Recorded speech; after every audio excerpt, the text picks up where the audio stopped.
TV prime 5 news కి స్వాగతం. Bulletin ముందుగా హెడ్లైన్స్ చూద్దాం. సీఎం విదేశీ పర్యటనపై వైసీపీ సైకోల దుష్ప్రచారం. వైసీపీ నాయకులపై పిల్లి మాణిక్యరావు ఫైర్.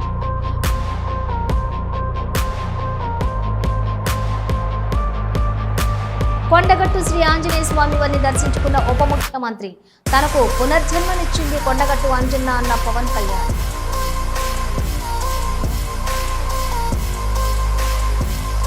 శ్రీకాళహస్తిలో శనీశ్వర స్వామి వారికి అభిషేక సేవలు. అధిక సంఖ్యలో పాల్గొన్న భక్తులు.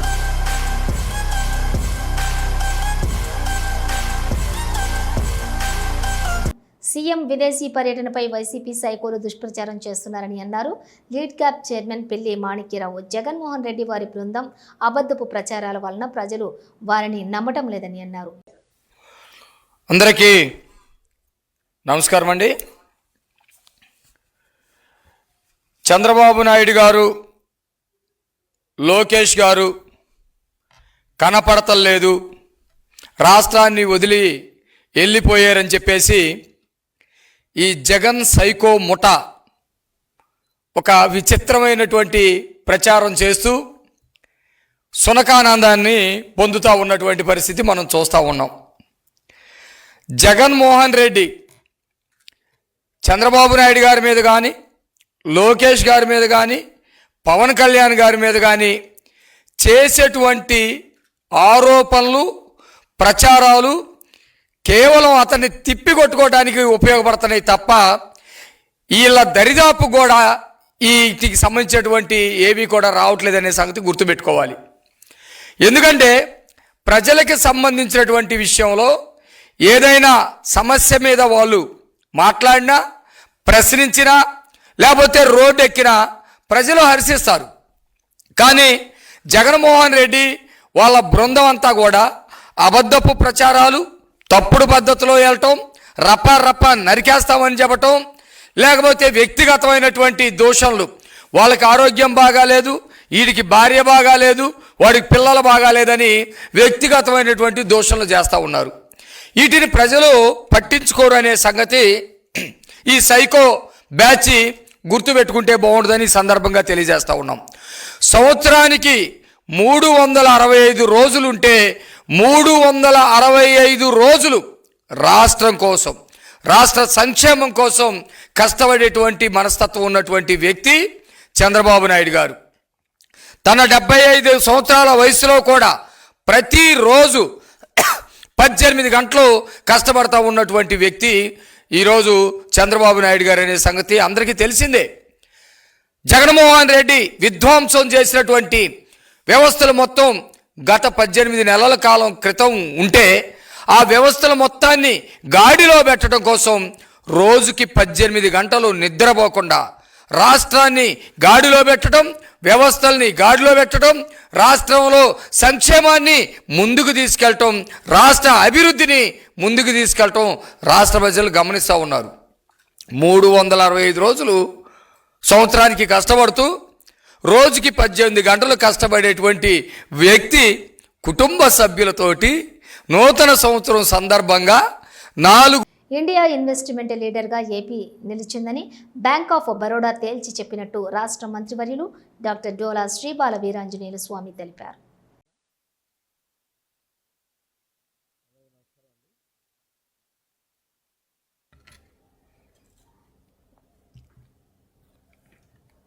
ఈరోజు దేశంలో పారిశ్రామికవేత్తలందరూ కూడా ఆంధ్రప్రదేశ్ వైపు చూస్తున్నారు. పెట్టుబడులన్నీ కూడా ఆంధ్రప్రదేశ్ రాష్ట్రంలో పెట్టుబడులు పెట్టేందుకు ఒక ప్రవాహంలాగా వస్తున్నాయి. దీని అంతటికీ కారణం ఒక నాయకత్వం మీద ఉన్నటువంటి నమ్మకం, విశ్వాసం.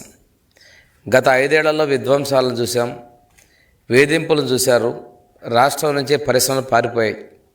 ఈ రోజున మన ముఖ్యమంత్రి గారు ఇస్తున్నటువంటి పాలసీలు, ఎన్డీఏ ప్రభుత్వం వచ్చిన తర్వాత 25 రకాల పాలసీలు తీసుకొని రావడం జరిగింది. ఈ పాలసీలు అత్యుత్తమని, భారతదేశంలోనే అత్యంత ఉత్తమమైన పాలసీలని మన రాష్ట్రంలో ముఖ్యమంత్రి చంద్రబాబు నాయుడు నేతృత్వంలోని ఎన్డీఏ ప్రభుత్వం తీసుకొచ్చింది. వీళ్ళలో తీసుకున్నట్టయితే మనం తక్కువ ధరలకు భూములను కేటాయించటం, అదేవిధంగా విద్యుత్ రాయితీలు ఇవ్వటం, అదే మనము స్పీడ్ ఆఫ్ డూయింగ్ బిజినెస్ ద్వారా త్వరితగతిన అనుమతులు ఇవ్వటం, వీటన్నిటి ద్వారా కూడా వస్తూ ఉన్న ప్రభుత్వాలు వస్తున్నాయి. విపక్షం ఎన్నిసార్లు కోర్టులకు వెళ్ళినా కానీ మన పాలసీలని కోర్టుల ద్వారా కూడా మనకి ఎలాంటి ఇబ్బందులు లేకుండా వచ్చిన పరిస్థితుల్లో రాబోయే 15-20 సంవత్సరాల కాలం వరకు కూడా ఈ సుస్థిర ప్రభుత్వంలో ముఖ్యమంత్రి గారి చంద్రబాబు నాయుడు గారి మీద ఉన్నటువంటి నమ్మకం, విశ్వాసంతోనే ఈ మన ఆంధ్రప్రదేశ్ రాష్ట్రానికి పరిశ్రమలు వస్తూ ఉన్నాయనడంలో సందేహం లేదు. ఈరోజు ముఖ్యమంత్రి చంద్రబాబు నాయుడు గారి విజన్, అదేవిధంగా లోకేష్ బాబు గారి యొక్క పట్టుదల రెండూ కలగలిపి దేశ విదేశాల్లో ఉన్నటువంటి పరిశ్రమలను ఆకర్షించడం, మిత్రపక్షంలో ఉన్నటువంటి బీజేపీ, జనసేనల సహకారంతో కూడా ఒక విశ్వాసం ఏంటంటే ఈ సుస్థిరమైనటువంటి ప్రభుత్వం పారిశ్రామికాన్ని ప్రోత్సహిస్తుందనేటువంటి నమ్మకంతో వస్తూ ఉన్నాయి. ఈరోజు ఒకసారి తీసుకున్నట్టయితే బ్యాంక్ ఆఫ్ బరోడా CMII ద్వారా ఇచ్చినటువంటి వార్షిక నివేదికలో ఆంధ్రప్రదేశ్ రాష్ట్రంలోనే అగ్రస్థానంలో 25.3% యొక్క పెట్టుబడులతోటి గత 9 నెలల్లోనే, అంటే ఏప్రిల్ 2025 ఏప్రిల్ నుంచి డిసెంబర్ మధ్యకాలంలో 9 నెలల్లోనే అత్యధికంగా పెట్టుబడులు తీసుకొచ్చినటువంటి రాష్ట్రంగా ఆంధ్రప్రదేశ్ వాటా 25.3% ఉంటే, తర్వాత 2-3 స్థానాల్లో ఒరిస్సా, అదేవిధంగా మహారాష్ట్రలు ఉన్నాయంటే మన ప్రభుత్వం మీద, మన నాయకత్వం మీద, ముఖ్యమంత్రి చంద్రబాబు నాయుడు గారి మీద మన విశ్వాసాన్ని రుజువు చేస్తూ ఉంది. కూటమి ప్రభుత్వం వచ్చిన తర్వాత వెల్ఫేర్ హాస్టల్స్ పరిస్థితి, ప్రభుత్వ ఆసుపత్రుల పరిస్థితి దారుణంగా తయారైందని అన్నారు మాజీ మంత్రి విడదల రజని. చంద్రబాబు నాయుడు గారి నాయకత్వంలోని ఈ కూటమి ప్రభుత్వం అధికారంలోకి వచ్చాక రాష్ట్రంలోని ఈ వెల్ఫేర్ హాస్టల్స్ పరిస్థితి ఎంత దారుణంగా, అధ్వానంగా ఉందో ఇప్పటికే మనం చూస్తూ వచ్చాం. BC, SC, ST, minority hostels కి సంబంధించి అందులో చదువుకుంటున్నటువంటి విద్యార్థులకు కనీస మౌలిక సదుపాయాలు గాని ఏమీ కూడా ఈ ప్రభుత్వం కల్పించినటువంటి పరిస్థితులు రాష్ట్రంలో మనం చూస్తున్నాము. తాగునీరు కావచ్చు, సరైన భోజనం కావచ్చు, టాయిలెట్ ఫెసిలిటీస్ కావచ్చు, పిల్లలకు సంబంధించినటువంటి బెడ్స్ కావచ్చు, వాళ్ళకు సంబంధించినటువంటి ఒక చక్కటి అంబియన్స్ క్రియేట్ చేయడంలో ఈ ప్రభుత్వం ఫెయిలైందనే మనం చూడాల్సినటువంటి అవసరం ఉంది. ఎందుకంటే రాష్ట్రంలో మొత్తం గనక మనం చూసినట్టయితే 3,783 వెల్ఫేర్ హాస్టల్స్ ఉన్నాయి. సుమారుగా 6.5 లక్షల మంది విద్యార్థులు మన రాష్ట్రంలో ఈ హాస్టల్స్ లో చదువుతున్నారు. మరి అసలు ఈ వెల్ఫేర్ హాస్టల్స్ యొక్క ముఖ్య ఉద్దేశం ఏంటి? ఈ వెల్ఫేర్ హాస్టల్స్ ముఖ్య ఉద్దేశం ఏంటంటే బ్యాక్వర్డ్ క్లాసెస్ కి సంబంధించినటువంటి విద్యార్థులు, వాళ్ళకి సంబంధించినటువంటి విద్య కావచ్చు, భోజనం కావచ్చు, వసతి కావచ్చు, వాళ్ళకి సంబంధించినటువంటి భద్రత కావచ్చు, ఇది ప్రభుత్వం యొక్క బాధ్యత. ఈ బాధ్యతని పూర్తిగా కూడా ప్రభుత్వమే అన్ని విధాలుగా కూడా వీళ్ళకు అండగా ఉండి ఇవి నిర్వహించాల్సినటువంటి ఈ బాధ్యత రాష్ట్ర ప్రభుత్వం మీద ఉంటుంది. మరి ఇప్పుడేమవుతోంది? ఈ కూటమి ప్రభుత్వం వచ్చాక ఈ మంచి చేయాల్సినటువంటి ఈ ప్రభుత్వం ఈ విద్యార్థులని వంచేస్తోంది, వారి హక్కులను కాలరాస్తుంది, వారి యొక్క ఇబ్బందులను వారి తలరాతులకే వదిలేస్తున్నటువంటి పరిస్థితులు ఈరోజు రాష్ట్రంలో నెలకొన్నాయి. విద్యే ఆయుధంగా మరి ఎదగాల్సినటువంటి విద్యార్థులు మనం చూసినట్టయితే రాష్ట్రంలో ఈ ప్రభుత్వ నిర్లక్ష్యానికి, ఈ కూటమి ప్రభుత్వం వచ్చాక వాళ్ళకు సంబంధించినటువంటి అన్ని విషయాల్లో పూర్తిగా ఆకలితో ఏ విధంగా అలమటిస్తున్నారో చూస్తున్నాము. అన్హైజీనిక్ కండిషన్స్ లో ఏ విధంగా ఇబ్బంది పడుతూ అనారోగ్య పాలై ఏ విధంగా హాస్పిటలైజ్ అవుతున్నారో మనం చూస్తూ వస్తున్నాము. అలాగే అన్ఫార్చునేట్లీ కొంతమంది చనిపోవడం కూడా మనం ఈ రాష్ట్రంలో కూటమి ప్రభుత్వం వచ్చాక చూస్తా ఉన్నాం. ఎంత బాధాకరం ఈ యొక్క పరిస్థితి. మరి నేను ఈ కూటమి ప్రభుత్వాన్ని, చంద్రబాబు నాయుడు గారిని ప్రశ్నిస్తున్నాను, ఇది పాలనా వైఫల్యం కాదా? ఇది ప్రభుత్వ వైఫల్యం కాదా? ఇది ప్రభుత్వ నిర్లక్ష్యం కాదా అని చంద్రబాబు నాయుడు గారిని నేను ప్రశ్నిస్తున్నాను.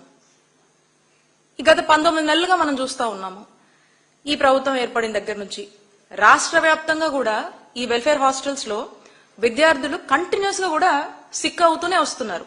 ఏదో విధంగా సిక్ అవుతా ఉన్నారు. ఫుడ్ పాయిజనింగ్ అని, వైరల్ అండ్ మలేరియా ఫీవర్స్ అని చెప్పేసి, అలాగే ఏదైతే ఈ స్టేల్ ఫుడ్స్ తీసుకొస్తారు, చౌకగా ఎక్కడ దొరుకుతాయో తక్కువ రేట్కి దొరికేవి కానీ, ఎప్పటి నుంచో పెట్టేస్తున్నటువంటి ఫుడ్స్ కానీ తెచ్చేసి వీళ్ళకి ఇవ్వటము. దీనివల్ల ఏమవుతుందంటే కంప్లీట్ గా వాళ్ళకు ఫుడ్ అప్సెట్, స్టమక్ అప్సెట్ ఇవన్నీ అవ్వడము, వాటర్ కంటామినేషన్ జరగడము, మస్కిటోకి సంబంధించి ఏ విధమైనటువంటి ప్రివెంటివ్ మెజర్స్ తీసుకోకపోవడము, టోటల్ గా క్లెన్లీనెస్ అనేది మెయింటైన్ చేయకపోవడం వల్ల అనేక ఇబ్బందుల వల్ల ఏదో దానికి పిల్లలు హాస్పిటల్ పాలు అవుతానే ఉన్నారు, అస్వస్థతకు గురవుతానే ఉన్నారు. శ్రీకాళహస్తి ఆలయంలో రుద్ర నక్షత్రం సందర్భంగా నటరాజస్వామి వారికి ప్రత్యేక అభిషేక పూజలు జరిపారు. మంగళ వాయిద్యాలు ఆలయ మాడవీధుల్లో ఊరేగించారు.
శ్రీకాళహస్తిలో శనీశ్వర స్వామి వారికి అభిషేక సేవలు నిర్వహించారు. భక్తులు అధిక సంఖ్యలో హాజరై తమ తమ మొక్కులను చెల్లించుకున్నారు.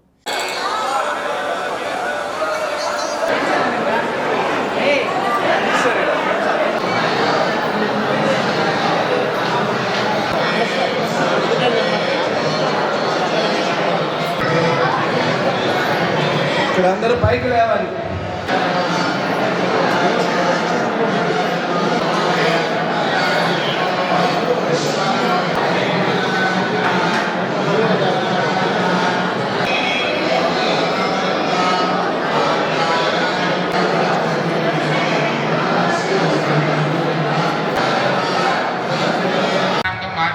సమర్పయామి. వస్త్రార్థం, ఉపవీతార్థం, అలంకరణార్థం, ఆభరణార్థం ఆవాహయామి. ఆసనం సమర్పయామి. నవరత్నసహితహేమ సింహాసనం సమర్పయామి. మహాపూజయామి. ఓం వరుణాయ నమః, ప్రచోదయాయ నమః, స్వరూపిణే నమః. ఆసనం సమర్పయామి. నవరత్నసహితహేమ సింహాసనం సమర్పయామి. పాదయోః పాద్యం సమర్పయామి. హస్తయోః అర్ఘ్యం సమర్పయామి. హే ఆచమనీయం సమర్పయామి. నపయామి. ప్రత్యక్షదైవం సందర్శయామి.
ఆవిష్కారకుడు ఆయన.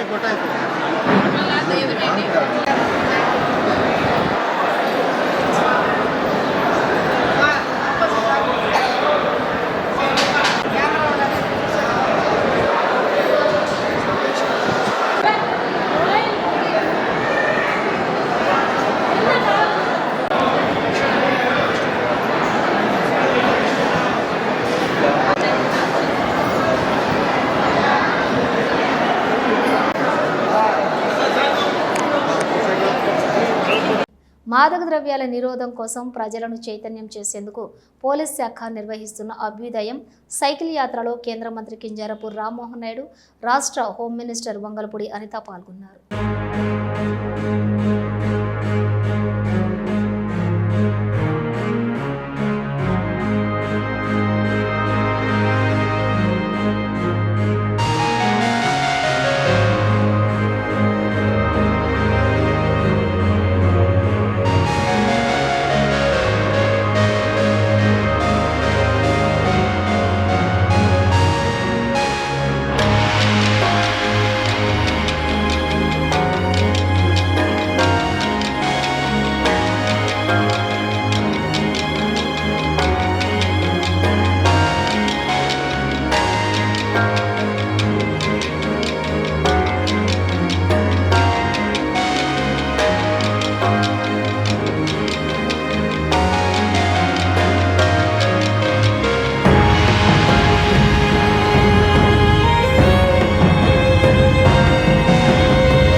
గుంటూరు సమీపంలోని అమరావతి శ్రీ సత్యసాయి స్పిరిచువల్ సిటీ వేదికగా ఆంధ్ర సారస్వత పరిషత్ ఆధ్వర్యంలో జరుగుతున్న 3వ ప్రపంచ తెలుగు మహాసభల ప్రారంభోత్సవంలో శాసనసభ స్పీకర్ చింతకాయల అయ్యన్న పాత్రుడు పాల్గొన్నారు. అందరికీ హృదయపూర్వక నమస్కారాలండి. చాలా ఆనందంగా ఉంది. ఎందుకంటే మన తెలుగు సాంప్రదాయం గురించి ఈ తెలుగు మహాసభలు ఏర్పాటు చేయడం, అందులోకి ప్రత్యేకత ఏంటంటే సత్యసాయిబాబా గారి సన్నిధిలో ఈ కార్యక్రమం జరగడం. రెండో ప్రత్యేకత ఏమిటంటే తెలుగుని దేశ విదేశాలకు చాటి చెప్పినటువంటి మహానుభావుడు ఎన్టీ రామారావు గారు కళా వేదికలో జరగడం. ఇంకో మూడో విశేషం ఏంటంటే పెద్దలు, ఎంతో మంది న్యాయమూర్తులు పెద్దలందరూ కూడా ఈ వేదిక మీద కూర్చొని ఈ కార్యక్రమాన్ని జరిపించడం చాలా ఆనందంగా ఉంది. ఇటువంటి పవిత్రమైన వేదికపై మాట్లాడే అవకాశం నాకు రావడం నా జీవితం ధన్యమైందని చెప్పి కూడా ఈ సందర్భంలో మీ అందరికీ మనవేస్తున్నాను. అంతేకాకుండా ఈ గౌరవం నాకు దక్కించినటువంటి సోదరుడు మా శ్రీనివాస్ గారికి ధన్యవాదాలు. ఇటువంటి అవకాశం సాధారణ అందరికీ రాదు. ఇంతమంది తెలుగువారి మధ్యన, మేధావుల మధ్యన మాట్లాడే అవకాశం ఎంతకొంతకు వస్తుందండి. ఆ అదృష్టాన్ని, అవకాశాన్ని కల్పించిన సోదరుడు శ్రీనివాస్ గారికి ధన్యవాదాలు చెప్పాలి. నేను ఎక్కువ మాట్లాడిన వేళ ఎందుకంటే శ్రీనివాస్ గారు 4 రోజుల ముందు మా విశాఖపట్నం వచ్చారు. ఈ కార్యక్రమం తాలూకు లోగో నా చేతుల మీదగానే విడుదల చేశారు విశాఖపట్నంలో 4 రోజుల క్రితం. అప్పుడు మాట ఇచ్చాను, 3 రోజుల కార్యక్రమం నేను ఇక్కడే ఉంటానని చెప్పాను. రాత్రి వచ్చాను. ఈరోజు, రేపు, ఎల్లుండి కూడా ఇక్కడే ఉంటాను. నా స్పీచ్ ఉన్నా లేకపోతే ఇక్కడే కూర్చుంటాను అతను ఇచ్చిన మాట ప్రకారంగా. అంచేత అన్నీ ఇప్పుడు మాట్లాడినాం. ఒక రోజు కొంత రోజు సర్దుకుందాం, మీకు కూడా బోరు కొట్టకుండా ఉంటుంది. మరి ఈవేళ చూశారు, తెలుగు ఒక భాష కాదు, ఒక సంస్కృతి. ఇది అందరూ తెలుసుకోవాల్సిన అవసరం ఉంది. మన పిల్లలకి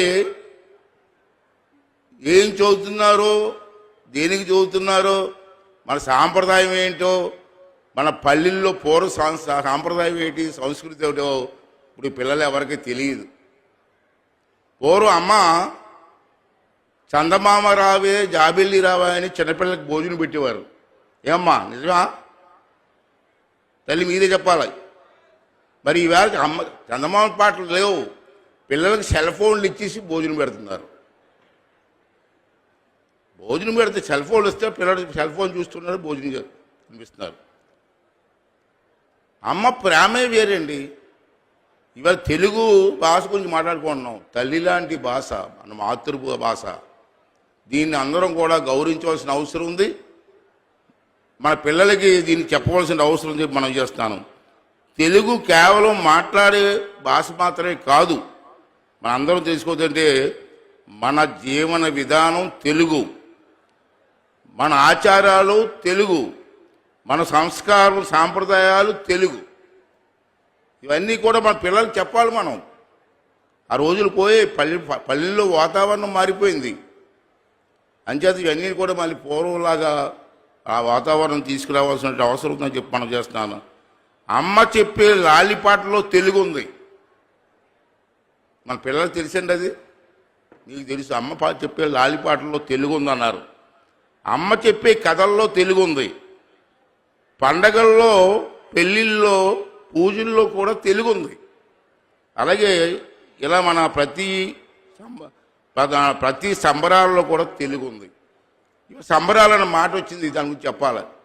పూర్వం సంక్రాంతి వస్తే ఓ పండగ, దసరా వస్తే ఓ పండగ, గ్రామాల్లో శ్రీరామనవమి, ఉగాది ఎంతో సాంప్రదాయంగా మన పెద్దలు చేశారు.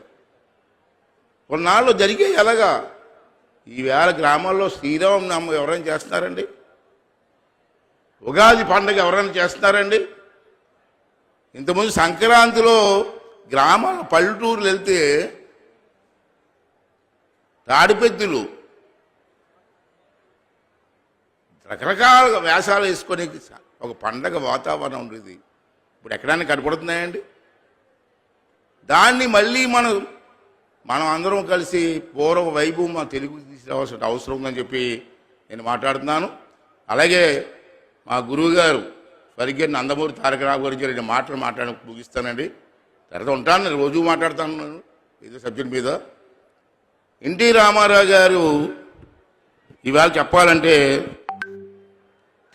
తెలుగుని ఏమున్నాయి?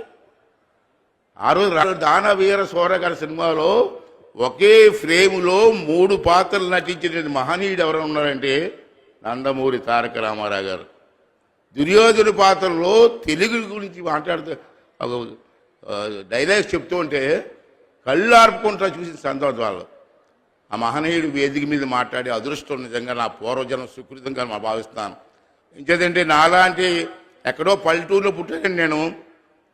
విశాఖపట్నం జిల్లాలో నర్సీపట్నం అనే మారుమూల గ్రామంలో పుట్టాను. నన్ను అతను పిలిపించి 25 సంవత్సరాలకి ఎమ్మెల్యే టికెట్ ఇచ్చి నన్ను గెలిపించాడు మహా వ్యక్తి నందమూరి తారక రామారావు గారు. 83లో ఆ రోజు నుంచి ఈ రోజు వరకు అనేక పదవులు చేసి ఈవేళ మళ్ళీ సభాపతిగా మేము ఎందుకు మాట్లాడే అవకాశం నాకు వచ్చిందంటే ఆ మహనీయుడు అతని గురించి చెప్పవలసిన అవసరం ఉంది. అతని గురించి రేపు చెప్దాం, రేపు మాట్లాడుకుందాం. చాలామంది పెద్దలు ఉన్నారు కాబట్టి వారు కూడా మాట్లాడాలి, వారి సందేశం కూడా వినాలి. అంచేత ఇవాళ చాలా తమ్ముడు నాకు చాలా గర్వంగా ఉంది. ఇంతమంది ప్రజల్లో తెలుగు గురించి, మన సాంప్రదాయాల గురించి, మన గౌరవం గురించి మాట్లాడే అవకాశం నాకు కల్పించావు. నీకు మనస్ఫూర్తిగా నీకు, మన పెద్దలందరికీ, కమిటీ వాళ్ళందరికీ కూడా ధన్యవాదాలు తెలుపుకుంటూ, ఇందాక జేడీ లక్ష్మణ్ గారు మాట అన్నారు. ఎడ్యుకేషన్లో చిన్నప్పటి నుంచి జరిగే education up to 10th intermediate వరకు ఇంగ్లీష్ అవసరమైనవి కాదనలేదు. కానీ మన మాతృభాషను మర్చిపోతారండి. మన మాతృభాషను మర్చిపోతే మన అమ్మను మర్చిపోయినట్టే కదా. వారు ఒక సలహా ఇచ్చారు, తమ్ముడు ఒకసారి మీ కమిటీ వాళ్ళు కూర్చొని ప్రభుత్వం దీన్ని ఎంకరేజ్ చేయడం కోసం ఏం చేస్తే బాగుంటుందో రేపు ఈ 3 రోజుల్లో మీరు తీర్మానం చేసి పంపించండి. దాన్ని అసెంబ్లీలో నేను పెట్టి చర్చించే అవకాశం తీసుకొని ప్రభుత్వం ద్వారా ఆ కార్యక్రమాలు చేసి అమలు చేయడానికి అవకాశం వరకు చేస్తానని చెప్పి ఈ సందర్భంలో మాట్లాడుతూ అందరికీ మనవి చేస్తూ మరి సదావకాశం ఇచ్చినటువంటి పెద్దలందరికీ ధన్యవాదాలు తెలుపుకుంటానండి. థ్యాంక్ యూ అండి. థ్యాంక్ యూ వెరీ మచ్ అండి. కారు మీద కూర్చొని అభిమానులకు అభివాదం చేస్తూ కొండగట్టు నుండి తిరుగు ప్రయాణమయ్యారు ఉప ముఖ్యమంత్రి పవన్ కళ్యాణ్.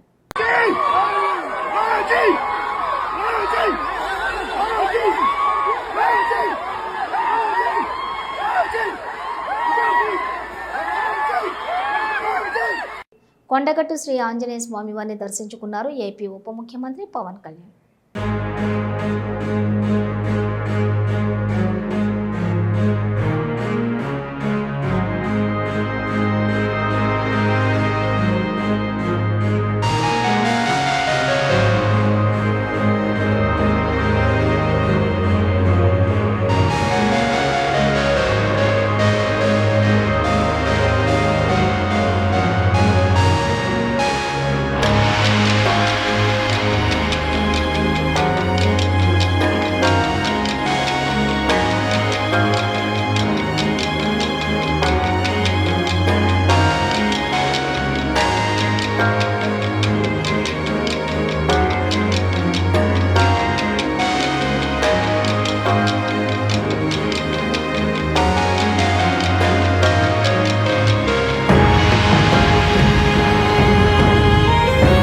ఇవి బులెటిన్ విశేషాలు. మరో బులెటిన్తో మళ్ళీ కలుద్దాం. అంతవరకు చూస్తూనే ఉండండి న్యూస్.